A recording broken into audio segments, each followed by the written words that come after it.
Hi friends, welcome to sunrise super creation channel. నా పేరు Suresh.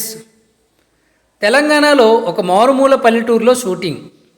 Hero ఓ 2 రోజుల పాటు అక్కడే ఉండాలి. కాల్ షీట్లు సర్దుబాటు కాలేదు. చాలా టైట్ షెడ్యూల్. ఇక్కడ పూర్తి చేసుకుని వెళ్తేనే మిగతా సినిమాలకు ఏ ఇబ్బంది ఉండదు. పైగా తరువాత చేసేవన్నీ పెద్ద హీరోల సినిమాలే. ఆ ఊరి పెద్ద మనిషి విషయం తెలుసుకుని ఆ సినిమా యూనిట్ వాళ్లకు ఆతిథ్యం ఇచ్చాడు. పేరుకే పెద్ద మనిషి, బ్రతుకు చాలా బీద పరిస్థితి.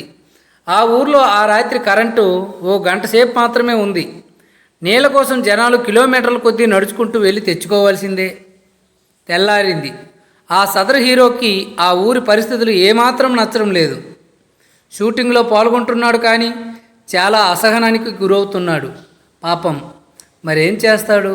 స్టార్ హోటల్లో ఉండాల్సిన హీరో తాగడానికి మినరల్ వాటర్, అన్ని సదుపాయాలు సౌకర్యాలు అనుభవించిన హీరోకు ఈ పరిస్థితులు అన్కంఫర్టబుల్గానే ఉన్నాయి. ఒకరోజు ఎలాగోలా గడిచింది. మరునాడు తెల్లారితే ప్యాకప్. ఆ రాత్రి ఆ ఊరి పెద్ద మనిషి హీరో దగ్గరకు వచ్చి ఒక వినతపత్రం అందజేశాడు. ఏంటి పెద్ద అయినా ఇది అని అమాయకంగా అడిగాడు ఆ హీరో. ఊరి పరిస్థితులు ఏమీ బాగలేవు నాయనా. చాలామంది వలసపోతున్నారు. ఊరితో శాశ్వతంగా విడిపోతున్నారు. రోడ్లు బడులు ఎలా ఉన్నా తాగడానికి గుక్కెడు నీళ్లు కూడా లేని దారుణ పరిస్థితి.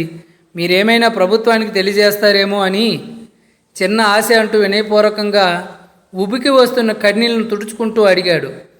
మన సదరు హీరో గారు మాత్రం తన అసిస్టెంట్కి ఆ పేపర్ ఇచ్చి మారు మాట్లాడకుండా వెళ్ళి నిద్రపోయాడు. కట్ చేస్తే 2 వారాల తరువాత ఆ ఊరికి అదృష్టం పట్టింది. నీళ్ల కోసం పైప్ లైన్లు వేశారు. పెచ్చులూడిపోయిన బడికి మరమ్మతులు చేశారు. రాజకీయ నాయకుడెవరో వస్తున్నట్లుగా రోడ్డు కూడా వేస్తున్నారు. కానీ వీటి వెనుక ఏ రాజకీయ నాయకుడు లేడు. ఇదంతా ఆ ఊరికి షూటింగ్ నిమిత్తం వచ్చిన హీరో సొంత ఖర్చులతో చేస్తున్న పని. చుక్క నీటి కోసం అల్లాడిపోతున్న ఆ గ్రామ ప్రజలు ఆ రోజు నీళ్లల్లో మునిగి తేలారు. ఆ రోజున ఆ గ్రామ ప్రజలు ఎప్పటికీ మర్చిపోలేరు. నీటితో పాటు నిలవెత్తు మానవత్వం అలా నడుచుకుంటూ వచ్చి ఆ పెద్దాయన ముందు నిలబడితే అందరూ చప్పట్లు కొట్టారు. ఆ పెద్దాయన మాత్రం ఆ నీళ్లతో ఆ హీరో కాళ్ళు కడిగాడు. ఆ గ్రామ ప్రజలు ఆ రోజు 2 విధాలుగా తడిచారు. 1 నీళ్లతో, 2 కన్నీళ్లతో. గ్రామాలను దత్తత తీసుకోవాలనే ఆలోచన తనకు మొదలైందే ఆ ఊర్లో షూటింగ్ చేసేటప్పుడు అని చెప్పారు ఆ హీరో.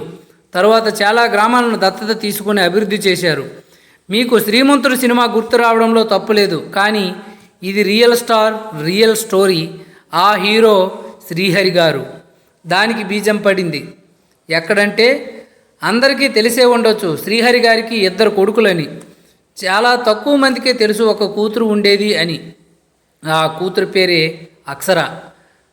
ఆ పాప అంటే పంచ ప్రాణాలు శ్రీహరి గారికి. కానీ ఆ ఆనందం ఎక్కువ రోజులు లేదు. 4 నెలల వయసులోనే పాప చనిపోవడంతో శ్రీహరి గారికి చాలా బాధ కలిగింది. ఆ సమయంలోనే ఆ గ్రామంలో షూటింగ్. తన కూతురు పేరు మీద అక్షర ఫౌండేషన్ నెలకొల్పాడు. ఏమైందో ఏమో, తన కూతురు తనతోనే ఉన్నంత సంతృప్తి కలిగింది. అప్పటిదాకా ఉన్న గుండె భారం కొంచెం తగ్గిన ఫీలింగ్ కలిగింది అంతే. మేడ్చల్ పరిధిలోని 4 గ్రామాలను దత్తత తీసుకుని అక్కడ ప్రజలకు మినరల్ వాటర్ అందించి గ్రామంలో అనేక మౌలిక సదుపాయాల సాధనకు కృషి చేశారు. దాన్ని అలాగే కంటిన్యూ చేశారు శ్రీహరి గారు.